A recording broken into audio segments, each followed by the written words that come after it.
কিভাবে Juki বারটেকের error 302 solve করা যায়। মেশিনটার মডেল হচ্ছে LK 1900 ENFS। আজ আমরা এই মডেলটারই এরর 302 সলভ করব। প্রথমে আমাদের যে কাজটি করতে হবে, মেশিনটা উল্টে নিয়ে মেশিনের নিচে যে ফুট সুইচটি আছে এই ফুট সুইচটি ঠিক করতে হবে। আমরা দেখতে পাচ্ছি ফুট সুইচটি বাঁকা হয়ে গেছে।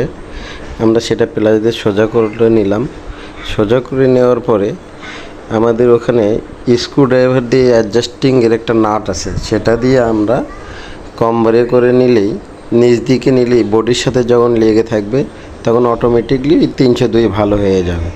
দেখেন এখন আমরা 302 রিসেট বাটনে চেপে 302 সলভ করলাম। এখন আপনাদেরকে মেশিনটি চালিয়ে দেখাবো। এখন মেশিন চলতেছে। আপনাদের এই ভিডিওগুলি ভালো লাগলে আমার পাশে থেকে আমার পেজটি ফলো দিয়ে রাখবেন। আর যারা আমার এই ভিডিওগুলি দেখছেন তাদের সবাইকে ধন্যবাদ।